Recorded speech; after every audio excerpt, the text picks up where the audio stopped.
Hello, everyone, and thank you for joining our discussion on the Europe-China relationship against the backdrop of French President Emmanuel Macron's upcoming trip to China. My name is Dominique Fraser. I'm a research associate at the Asia Society Policy Institute, or ASPI. This discussion has been organized by ASPI's Center for China Analysis, a growing global center for policy-relevant objective analysis of China's politics, economy, and society, and its impact on the region and the world. One of the regions that China interacts with is, of course, Europe. And this dynamic is explored in a new paper published by the Center for China Analysis just this week. Written by one of our panelists today, Philippe Le Corre, the paper is titled Europe's China Challenge, the Narrow Path for France, Germany, and the EU. As the title suggests, it addresses the rapidly deteriorating Europe-China relationship against the backdrop of the Ukraine war. It highlights the German and French ambitions to make strong connections to China. But it also highlights differences between Germany and France. So while Germany prioritizes economic interests, France seeks a third way between China and the US. The EU, meanwhile, is trying to pursue an economic de-risking strategy, not decoupling, as the bloc is rallying around NATO in the wake of Russia's invasion of Ukraine. So against all of this backdrop, Spanish Prime Minister Pedro Sanchez has just returned from a trip to Beijing. And later this week, French President Emmanuel Macron is set to travel to China with EU Commission President Ursula von der Leyen. And of course, Xi Jinping himself has only just returned from Moscow, where he visited his dear friend Vladimir Putin, who is now wanted by the ICC for the commission of possible war crimes in Ukraine. So with all of this in mind, I'm really glad to be joined today by two of the foremost experts on the Europe-China relationship who will help us make sense of all of this. I'm joined by Sir Robin Niblett, who is a non-resident distinguished fellow at the Asia Society Policy Institute. Robin led Chatham House for more than 15 years and was previously Executive Vice President at CSIS in Washington. He's a leading expert on the relations between Europe, the US, and Asia, and he's now a senior advisor for geopolitics at Hackett, the strategic advisory company. Also with us is Philippe Le Corre, senior fellow at the Asia Society Policy Institute's Center for China Analysis, and a senior advisor on geopolitics at Asia Society France.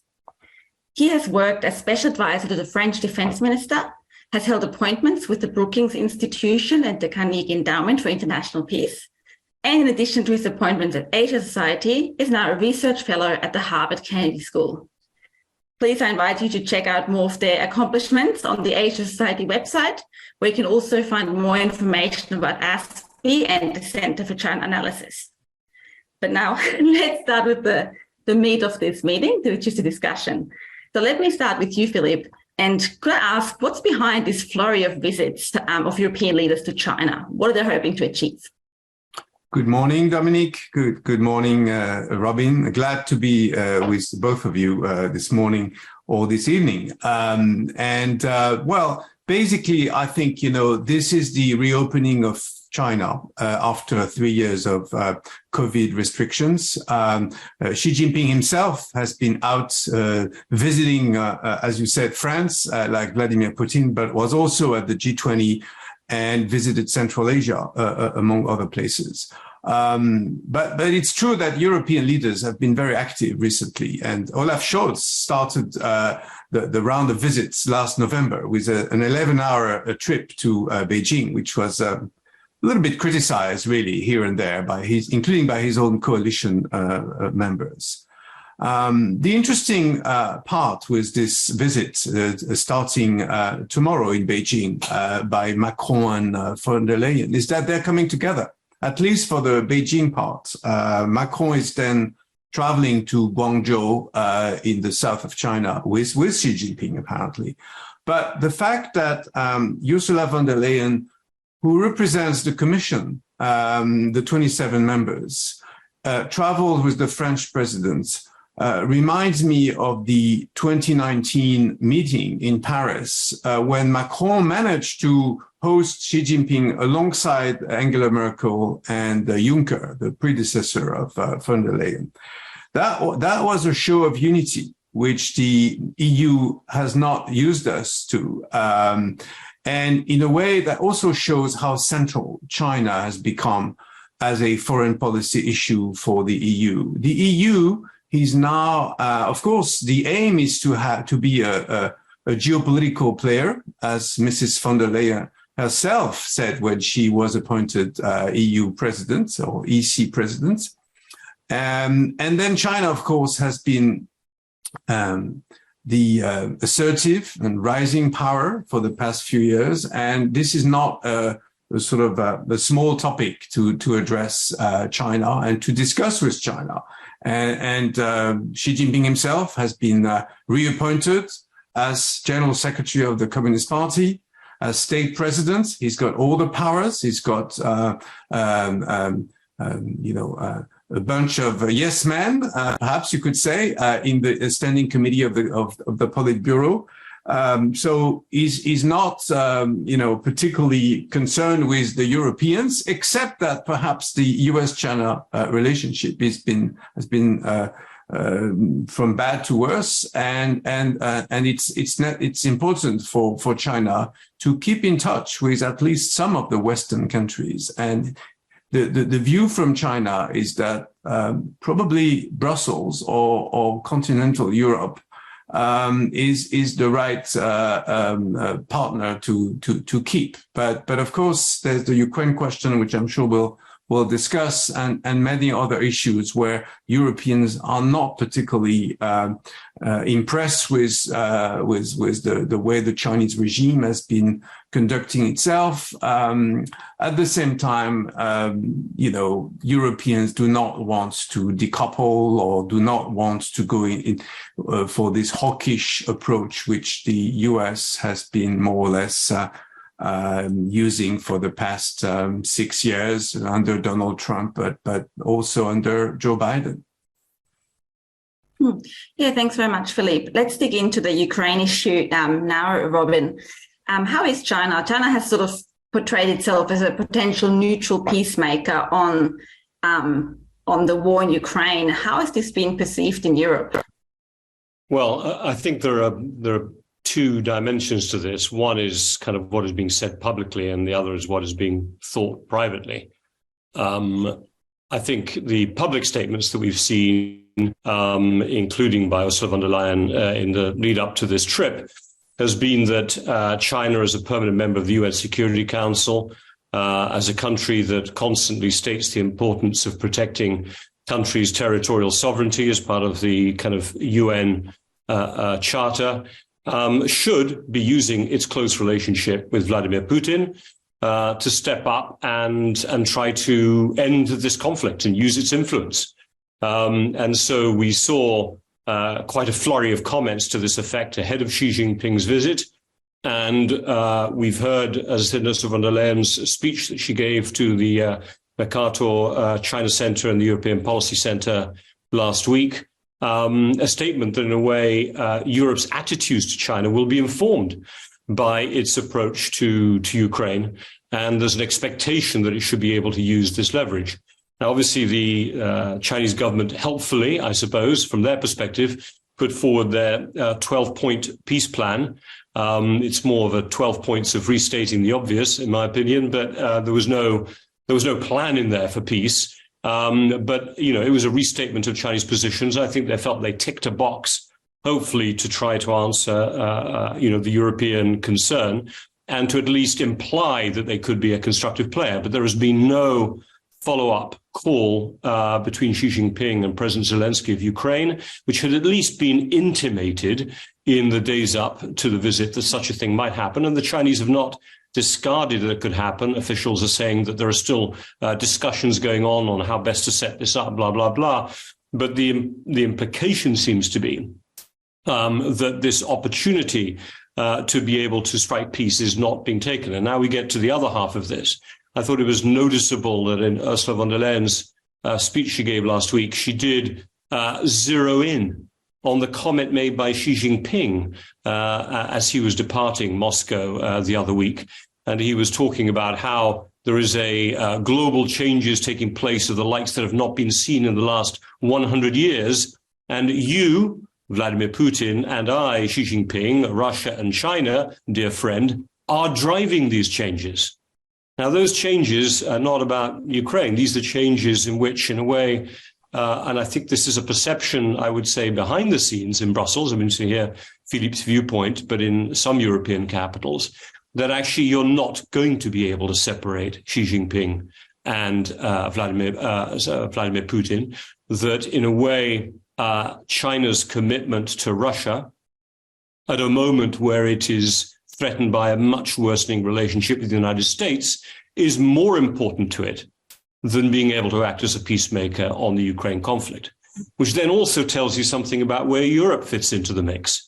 Yes, again, the Chinese are saying it's important for us. We need to improve our relationship, and the Europeans should not be just lackeys. They don't use that term, but they say something shouldn't just be the junior partner to the United States, and Europe should demonstrate its own strategic autonomy, as Wang Yi said at the Munich Security Conference a couple of months ago. But I don't think actually the Chinese believe the Europeans will. So I think that, publicly, what we're hearing is this idea that China should be able to play a role to try to diffuse, bring to a halt, whatever, the conflict in Ukraine. But behind the scenes, I think there is a view that there's little chance that China will play that in a constructive way. And I think from the Chinese point of view, there's probably an understanding that it's not worth it because the Europeans are so committed to Ukraine, along with the United States, that they would simply find themselves trapped in a transatlantic position on the Ukraine conflict, which they cannot follow. Yeah, thank you, Robin. I think that's a great point about China's broader geostrategic interests and how they interact with Russia's role that I don't think is explored enough. But staying with Ukraine just a little bit longer, Philippe, in addition to your paper, you also have a piece out in Nikkei Asia a couple of days ago, one day ago, in which you say that Macron and von der Leyen should try to obtain more than polite statements from Xi. So, thinking about Ukraine, but I guess also the broader agenda that Macron and von der Leyen are bringing to Beijing, what would success look like? So I think, just following up on Robin's point, I think, von der Leyen made that speech last Friday, which, quite impressive, really, when you compare to other statements which people have sometimes ridiculed about the EU. I think, it's a clear, political statement on the part of the EU, and especially the Ukraine part. Where she says, a plan that does not include a withdrawal of Russian troops is not a peace plan. She also said, how China continues to interact with Putin's war will be a determining factor for EU-China relations going forward. Now, I'm not sure what Macron will tell Xi during their so-called 6 hours conversations. That sounds like Putin's speech length. But surely they are trying to play this game. I was reading in the Chinese media earlier that the Chinese are very keen to underline the concept of European strategic autonomy, which is, of course, it seems dearer to the Chinese leadership sometimes than to some of the European leaders themselves. But, for the time being, surely, I think China understands that ideologically, as they say, or militarily, the transatlantic alliance has been reinforced by the war in Ukraine. At the same time, economically, especially when you think of Germany, which has such a close relationship with China. I mean, German companies have, and we'll speak about that, I'm sure, later on in the conversation, but Chancellor Scholz does not want to go away from China because of what happened in Russia. That's one of the reasons. The decoupling from Russia surely cannot be reciprocated in China because the stakes are very high.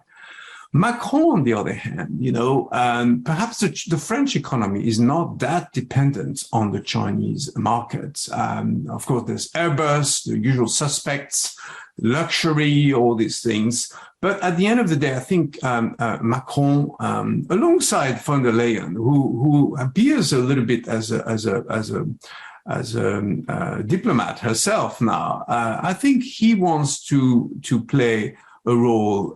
He's tried really with Putin, not very successfully, I'm afraid, but he has tried to play this role as a mediator. And the Chinese, of course, have been very keen to reach out to him and offer a kind of joint mediation. Now, unfortunately, I tend to agree with Robin. How much they can achieve together, and China's background as a mediator really is not so impressive. I mean, if you think of the six-party talks on the Korean Peninsula, and now of course there's the handshake between Saudi Arabia and Iran, but that's basically a handshake, and we can talk about that too. But Ukraine, I mean, is really a defining issue. For the relationship between the European Union or the continent, the whole of Europe, really, that includes the UK, with Russia and somewhat with autocratic states. That includes China as well. And I think, last year we had this April 1st summit of the deaf, as Joseph Borrell called it. It was very difficult to engage in a conversation when the Chinese were basically offering to exclude the Ukrainian question from the global EU-China conversation. Now, I think, that the Europeans have been very clear on this. The European public, has been living with huge difficulties with this Ukrainian war for the past 13 or 14 months. Refugees floating into Poland and various countries, military help and weapons being delivered to help Ukraine. This also was not expected, I think, from the Chinese side. This resilience from the Ukrainian people and the Ukrainian government. So just to answer very briefly your question, I think Xi Jinping needs to do something about Ukraine. He cannot sort of stay as we are. He's just visited Moscow, and as Robin said, he almost advocated for Moscow and Beijing to lead the new international order. Now this kind of discourse cannot be much appreciated in democracies. So he hasn't called President Zelensky of Ukraine yet. And this is something that may be in the balance during these conversations. And obviously, he's not going to let Putin down, but at least he needs to show that what he means by peace, and surely this cannot drag on forever. And he needs to re-engage with Ukraine. After all, the two countries have had diplomatic relations for 31 years, and he had just called Zelensky a few weeks before the start of the war last year, but he hasn't told him at all, and the relations have been extremely limited. So at least I think both Macron and von der Leyen are hoping to engage China. In fact, von der Leyen, who was in Paris yesterday, has repeated that she hopes China is in a position to influence Russia. So you have to put the bar very high with China. Otherwise, you're not going to get anything. So we'll see what comes out of these discussions. Great, thank you. And Philippe, just staying with you a little bit longer. So Macron has invited Ursula von der Leyen to join him on his trip, very much unlike Scholz, whose trip in November last year was a bit of a solo act, which was heavily criticized, of course. And we know that the bloc is trying to present a really unified bloc when it comes to Ukraine. But what about when it comes to China? Is the EU and is Europe unified on how to view China? So the EU was not unified for many years, but in 2019 they came up with a triptych calling China a partner, a competitor, and a systemic rival. This kind of concept has been official, more or less, for the past 4 years. And of course, the COVID years didn't help to carry on many of the policies that Brussels was going to implement. In fact, one of the policies they've implemented is putting together more defensive tools, and it was interesting actually to hear Ursula von der Leyen repeating that the EU should have better tools, such as anti-coercion instruments and screening mechanisms of foreign direct investments, and should even be more cautious vis-a-vis China's role in sensitive industries. She mentioned quantum computing, biotech, AI, all these things, which are very important for our future and for the future of the Europeans. So the problem is, what about the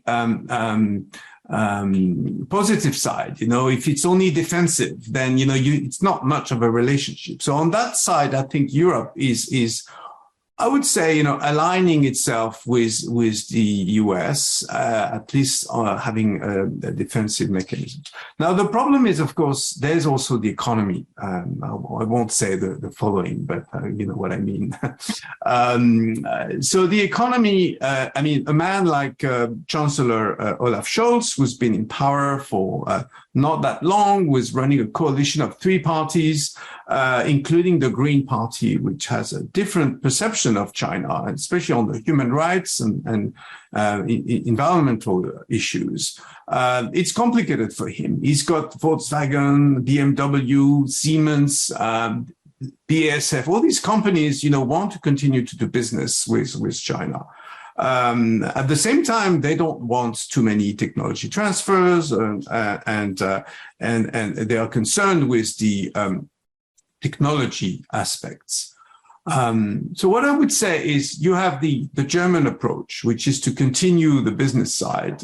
You have the French approach, which is more von der Leyen's approach as well, which is, let's engage with China as a in a multilateral approach, and let's take China as a great power. Let's respect China in a way, but at the same time, let's not forget the Ukraine question. Let's not forget the matter of reciprocity and market access, which has really been an issue for many European companies. Many of them have left or are leaving China. It's becoming very difficult to do business in China. China has been pushing, national champions all these years. But, let's try to engage China with, climate change, biodiversity, responsible finance, especially vis-a-vis, the developing world. So there are a number of issues where you can talk to China. And in fact, the United States is not really doing that. And the so-called surveillance balloon and various problems this year and for the past few years really has made it very difficult for Washington to engage China, and that's a difficulty. So at least Europe can probably play a role there. Yeah, thank you. Thanks, Philippe, for giving us a bit of a picture of the German, French, and EU approaches, which I'll just plug your paper again. You talk more about in the paper that has just come out. Robin, the UK is no longer in the EU, and you've just gone through a bit of a rotation of prime ministers, which I'm sitting in Australia. We know that very well. So how is the UK fitting into this puzzle vis-a-vis China? Well, under the current government of Rishi Sunak, I'd say it's fitting pretty neatly, actually, alongside the evolving European continental EU approach that Philippe was just describing.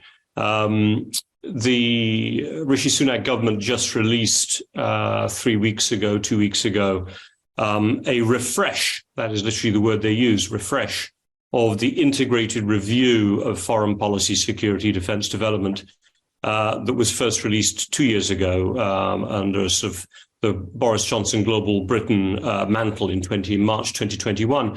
And the section on China was much anticipated, because Liz Truss, the brief Prime Minister, reflecting, though a mood amongst certain parts of the Conservative Party, the ruling Conservative Party in the UK, had wanted to increase the intensity of the description of the threat posed by China, to call it an acute threat. The terminology used in the 2021 integrated review correctly to describe Russia. So the idea was there was a certain part of the Conservative Party, in particular, that felt that the threats emanating from China warranted a new review to really call China out in a much more explicit way.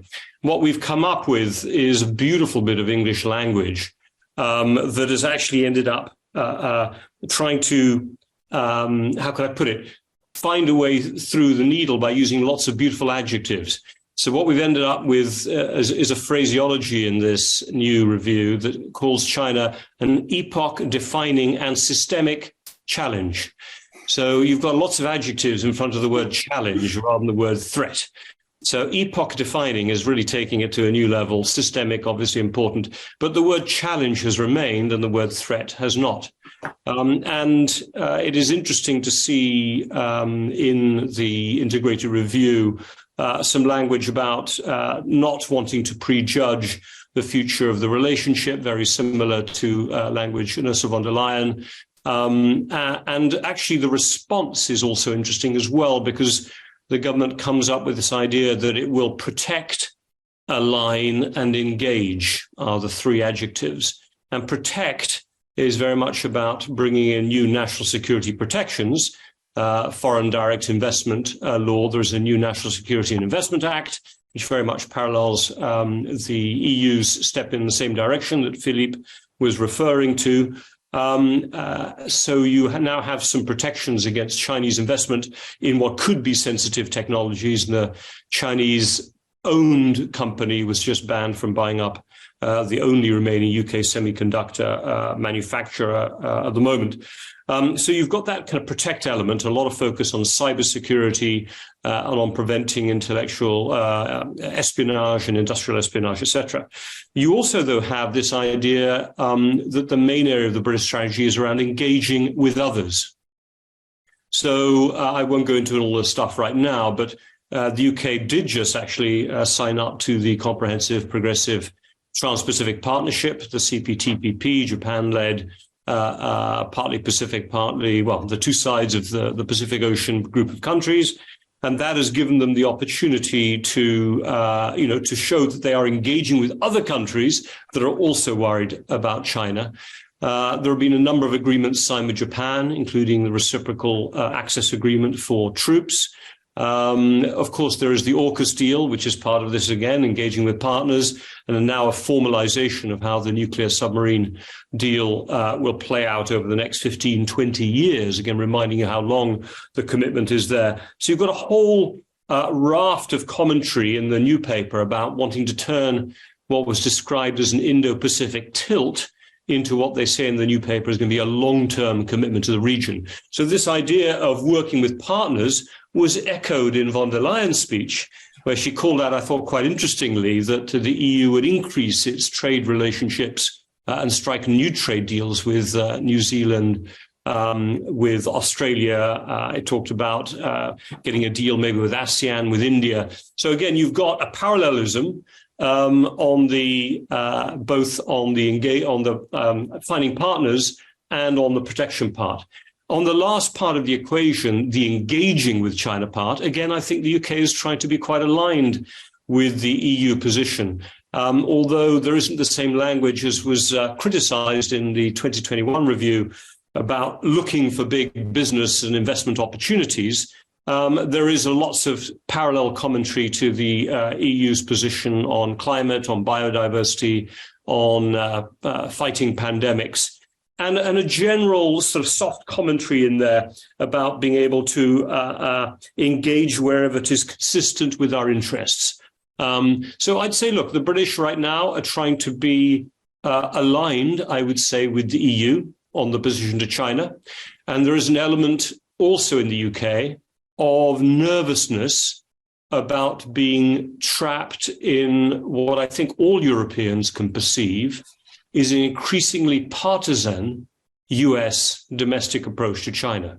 This is what is different in ways that China really has become part of the very toxic polarized politics in the United States. And I think all Europeans, the UK and EU members, are trying to avoid finding themselves trapped in a position where they could get dragged into the kind of very binary approach that the US is taking. And if I can just add one point, you were asking me, Dominique, about the common approach, European approach with regard to China. I think, I forgot to mention that, of course, the war in Ukraine has basically is basically influencing Eastern Europe tremendously in their approach to both the transatlantic relationship, of course, Russia, which is the arch enemy, but somewhat the so-called Chinese neutrality has not been very well taken by the Eastern and Central European states. When you think of it, the 17+1 platform is really no longer useful to most of these countries who also feel let down by Chinese investors, and they had lots of hopes. The Belt and Road Initiative, which was in everybody's mind for a few years ago, is now become a secondary subject. At the same time, there's a war going on, and the Polish border is well guarded, of course, and refugees are flowing, and the Americans are helping. So NATO, Vladimir Putin and perhaps with the help of Xi Jinping, who has not done very much, but just being neutral has been enough to reinforce this impression of a coalition between the two of them, as basically made the transatlantic alliance more powerful. And I'm afraid, China has somewhat lost Eastern Europe for the years to come. First, by not delivering the investments, the promised investments, and secondly, by not having a clear stance on Ukraine, which means that without the US help, it's very difficult for Eastern Europe to envisage a future. So therefore, for China to come up with an alternative plan, that's why they are looking at the big countries. So Germany with all its business interests, and France its diplomatic ambitions or remaining ambitions, and somewhat the UK, which seems to be on pretty much the same line, and somewhat Italy and Spain, but Eastern Europe it's going to be very difficult for China to engage with its former allies. But it's been quite a long time ago, and it certainly didn't work out the revival of this partnership. Yeah, that's a really important point about Eastern Europe, and of course China's mirroring of Russia's talking points about the legitimate security interests and military blocs is really not well received in the region. Robin, I'll bring you back to the continent as well.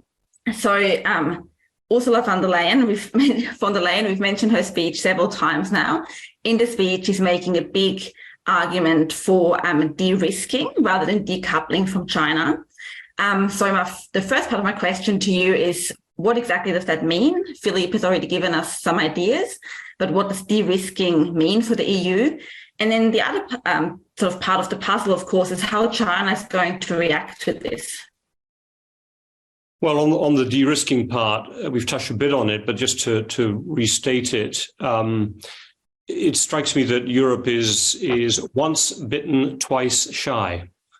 So it allowed itself to become hugely dependent on Russia for its energy, in particular for its gas imports, but to a certain extent for oil as well, certainly for a number of the countries there.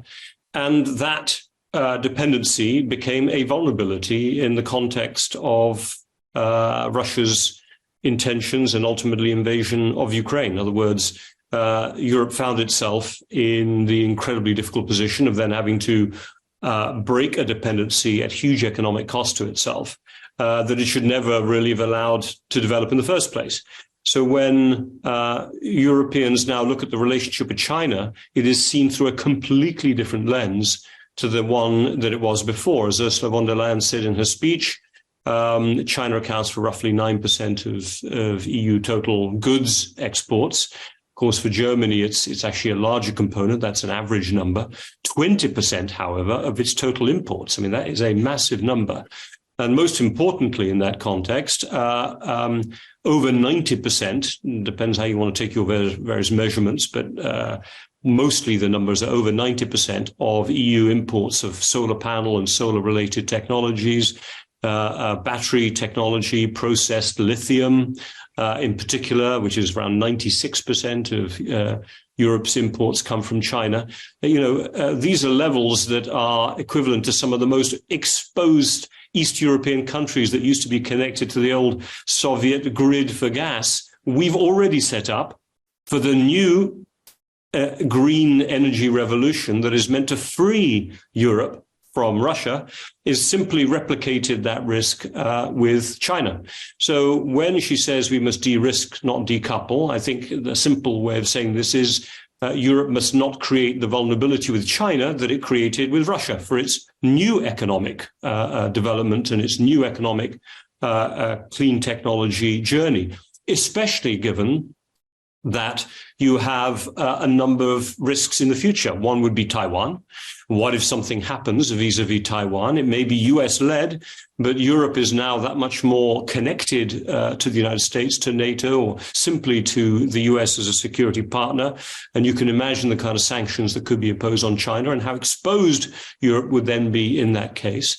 There is the broader fear that the Chinese, as called out in Ursula von der Leyen's speech, and by others as well, is pushing along with Russia a kind of reform of agencies that would minimize the right of human rights laws and increase the rights of the state. So we could have further Xinjiang and human rights abuses that may then require further European sanctions of some step where that vulnerability would be exposed.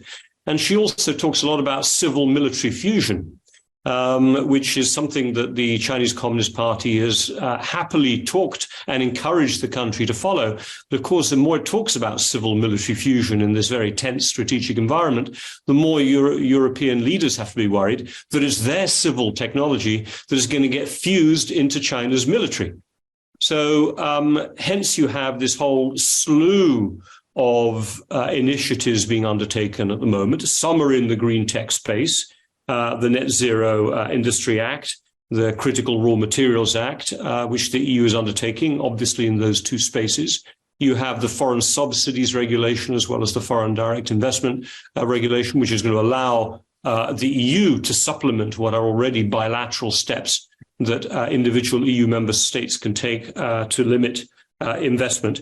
She did talk in her speech, and again, the question would be how much of this would be member state and how much would be EU, about potentially following the Americans in actually preventing the export of certain European technologies to China, and importantly, prevent certain European companies from investing in China in ways that would include intellectual property transfer that can then become part of that civil military fusion. So what you've got there, I think, is a very strong set of steps and intentions that are going to certainly de-risk, but they will involve some decoupling. It's all very cute to say we don't want decoupling, we just want de-risking. The reality is that the more technology is folded into high-value trade between and investment between China and Europe, the more these steps will lead to decoupling, I'm afraid, because where do you draw the line on civil military fusion? What is a car? What is a smart technology? What is an energy dependency? So, we're in a tough position. How the Chinese might react to this, again, I suspect China can feel this is coming. There's been some calls by Chinese officials in the last few days asking the EU to reboot passage of the Comprehensive Agreement on Investment. It's going to be a tough call, obviously, so long as members of the European Parliament and MERICS are sanctioned. Admittedly, those sanctions the Chinese imposed in return for the sanctioning of certain Hong Kong and other officials in response to the Chinese national security law and steps taken in Xinjiang as well. So there is a bit of given that it's going to be very difficult for the Europeans to lift the sanctions, I'm not quite sure how the Chinese are going to be in a position to be able to do something that would then allow an unblocking of this comprehensive agreement on investment. But the closing thing I would say on this, Dominique, is that what you need logically right now is an agreement on investment. What you need is to be clearer about what are the red lanes and what are the green lanes. That would help investment in both directions. Be more explicit about we will not take any Chinese investment in this area, and we perfectly understand China won't take European investment in that area. However, these particular areas, some basic goods, agriculture, there's all sorts of areas you could create a much more predictable environment for. And that would then allow de-risking without decoupling. But right now, the danger is de-risking will spill over into decoupling because there is not a framework for real understanding of investment. Yeah, thank you very much. Very, very good points there. And you mentioned the T word, Taiwan, and I don't think we can have a discussion about China without at least touching on Taiwan. So, Philippe, we often talk about what China is learning from Russia's invasion of Ukraine in terms of its own ambitions over Taiwan. But what I want to know is Europe learning anything from the invasion as well when it comes to Taiwan, or is this not really a topic of discussion in Brussels and European capitals? Well, it is. But before I'll come to that, I fully agree with Robin, and it comes to my mind the Dutch semiconductor industry that, in fact, has been, and just like Japan, has been more or less pushed by the sort of US driver to ban certain exports of high-end semiconductors to China. So there is this concern in the EU, within the EU as well, and which is somewhat criticized because we are basically following the US. But this is really one of the sectors where the EU, has to find its own way, so to speak, its third way or whatever. But the interesting thing about when we speak about semiconductors, we also speak about Taiwan, because TSMC is the Taiwanese company that manufactures and makes really the top range of semiconductors, and in fact that's one of the issues that ties perhaps the island of Taiwan with the United States. From a European point of view, I think, I've never heard foreign ministries and EU officials speak about Taiwan so much for the past 2 or 3 years. It's a kind of new topic for them, but they don't really know how to handle it. But certainly, I think last summer's military exercise and drillings around the island of Taiwan has shown Europeans and the rest of the world that China takes all this seriously. And in fact, tomorrow when President Macron and President von der Leyen land in Beijing, Taiwan President Tsai Ing-wen will be meeting with the Speaker of the U.S. House of Representatives, so they might take some of the spotlights. But generally, I think the EU is very concerned with the question of Taiwan. Obviously, 60% of the world trade goes not via the Taiwan Strait, but by the South China Sea, and we've seen during the COVID years how supply chains can be affected by crises of all kinds, including COVID restrictions, and including Chinese ports being blocked or being slowed down by restrictions and testing of sailors or whatever. So if there was a conflict, a military conflict, around the island of Taiwan, this would be very serious indeed, much more serious probably than the Ukraine war. There'll be problems with currencies, trade, deliveries, and the real question for Europeans is what would Brussels do should Washington decide to impose economic sanctions on China? And I think this is, of course, a question that not only Europeans are asking, but also China, which has been, of course, looking at the Ukraine situation very closely. Remember also that, France has a presence in the Indo-Pacific, 1.6 million French citizens, 8,000 troops, military bases in the Indian Ocean and the South Pacific, as you well know, Dominique, being based in Australia.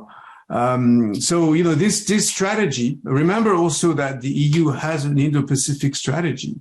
So it does now want to play a role as a global geopolitical actor, and including in Asia or in the Indo-Pacific. That means, of course, China doesn't like it. It doesn't like the concept of Indo-Pacific. It doesn't like for the Europeans to use that concept, even though it's quite different from the US definition, or you could say the AUKUS definition of the Indo-Pacific.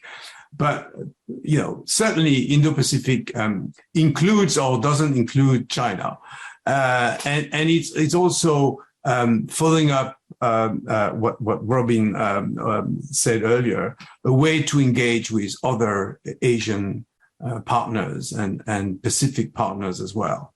India, Southeast Asia, and of course countries in ASEAN are very concerned with a potential conflict in around Taiwan or in the South China Sea, and China has been building more military equipments in the South China Sea in some of these islets. This is of high concerns to countries like Vietnam, Indonesia, Singapore.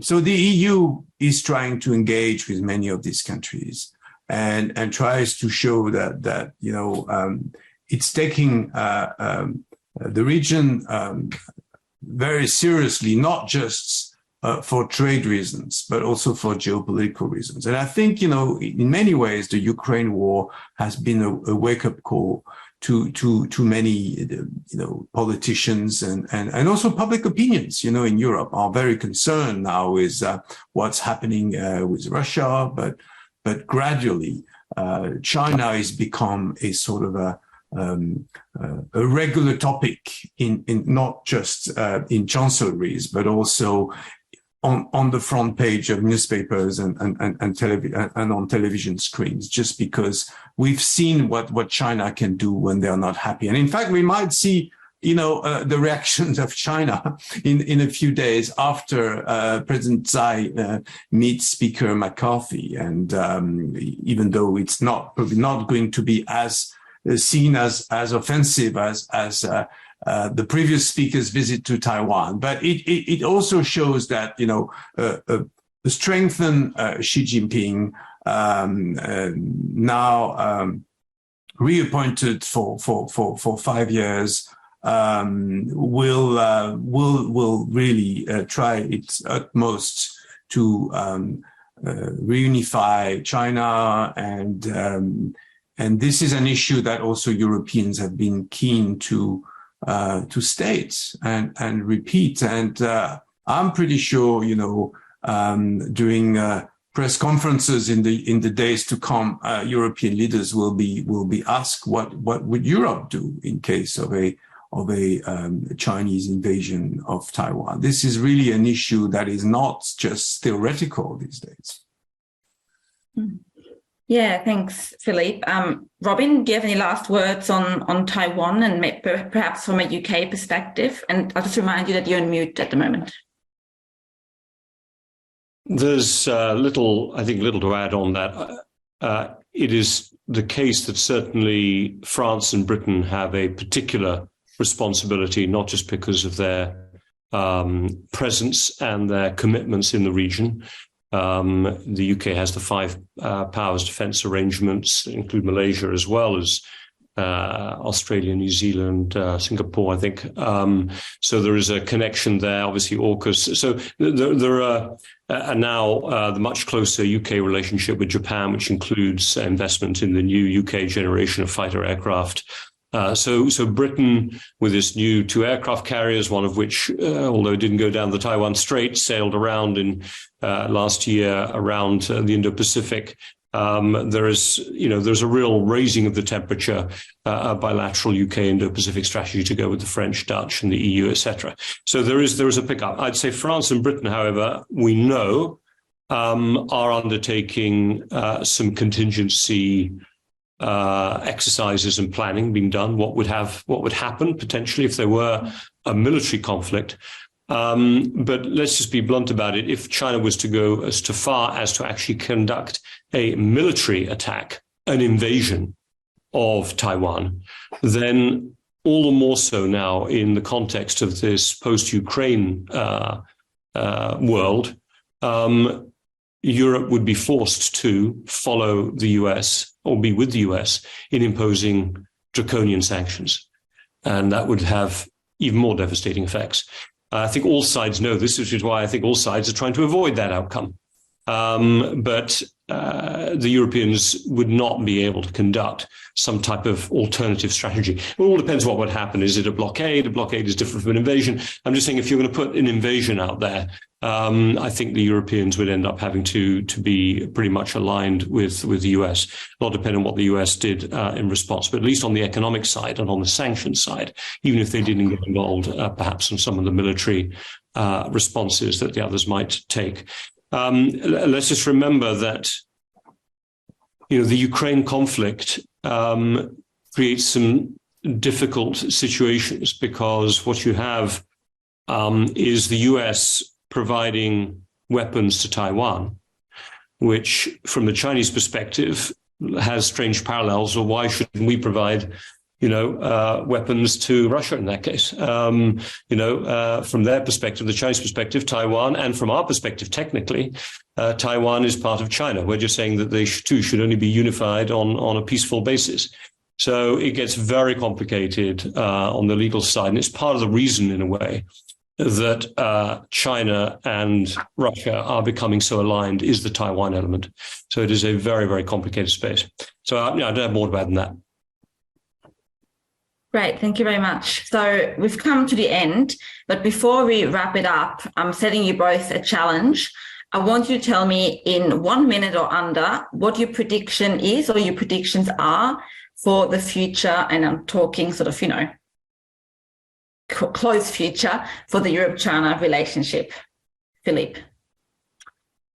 Well, it is a challenge in 1 minute, but when you speak to business people and finance ministry officials, they are not very optimistic on the economic side. Perhaps it's a different situation when you're sitting in Berlin, but the great consumer market that we were promised is not what it is, for the good reason that, you know, China has invested so much in its own industries and its own service industry and all of this. So, you know, I wouldn't have very high expectations for Macron or whoever visits Beijing, and it seems to be a regular destination for holidays or diplomatic trips these days, certainly from Europe. On the other hand, you know, there is a need for keeping the link open with between China and the West. The global South, which we haven't mentioned, is obviously a big portion of land where China is trying to bring influence and perhaps convince many of these countries that the Chinese model is probably better than the democratic and Western model. And this is actually an issue that President von der Leyen also addressed in her speech. So we need to do more homework, and not just with China, but also with other countries, and not just in Indo-Pacific, also in Africa, in the Middle East, in Central Asia, in Latin America. Just because we are at a turning point, the world is at a turning point, and China has risen. It's not just a potential rise. It has risen, and it's now behaving as the somewhat leader of the new sort of authoritarian word. So the problem is, I think engaging with China as a major power, and within the framework of the United Nations, within various international organizations, it's important to keep these bodies alive, so to speak, and not go along necessarily the new institutions that China has put forward. So the UN, I'm afraid, is a necessary body for engaging with China, even with Russia. So, I think that's the idea behind this visit by President Macron, President von der Leyen. They do have to go further when it comes to Ukraine. I think there will be something out of this trip. For the long term, I do not know. I don't think we should certainly give up our close transatlantic partnership. I mean, we need the Americans for all kinds of reasons, one of them being Ukraine. But at the same time, Europe needs to be, autonomous, at least in its thinking, because, going along the US decoupling or very competitive relationship is probably not right for Europe. Great. Thank you very much, Philippe. Great on content. On the under 1 minute, you get a fail. I know. Robin, sorry. let's see how you go. So what I would say is the relationship is going to get worse for a while. So long as the Russia-Ukraine conflict continues, I don't see China abandoning Russia in its positioning on it and acting somehow as a mediator. That means that is going to increase levels of suspicion and desire to avoid to increase de-risking and avoid exposure and vulnerability to China. So a lot of the higher end investment and technology cooperation is going to decline precipitously. Certainly levels of FDI and foreign investment into China from Europe have declined in recent years. There's been a bit of an uptick from Germany recently, but it's one or two big deals. So what you're left with, I think, is a position where the best we can hope for is a Europe that is looking to have China more as the 30, 20, 40% roughly input into its market rather than 80 or 90% into its market in critical technologies. And that maybe accounts for 15, 20% of exports, commensurate to the size of the Chinese economy and the global economy, but not China acting as that kind of savior and core market for Europe's capacity to sustain its manufacturing industry for the long term. Europe is going to have to look beyond China for the big answer to its future. And maybe it is in that awkward term, the global south. It'll be in Southeast Asia. It'll be in China plus one strategies. In other words, maybe selling into China just for the China market. But the idea of having China as the base for a globalized European industry, I think that is now over. Great. Thank you very much, Robin. Thank you very much, Philippe. This brings us to the end of our conversation today. I hope that everyone who's been watching, who follows the Europe-China relationship, there's a lot coming up in the next few days and weeks. And I hope that today's conversation has helped you all make more sense of what's going on and what we can expect maybe from the relationship going forward. Thank you very much again, Philippe and Robin. And thank you very much, everyone who's been watching. Thank you. Thanks a lot.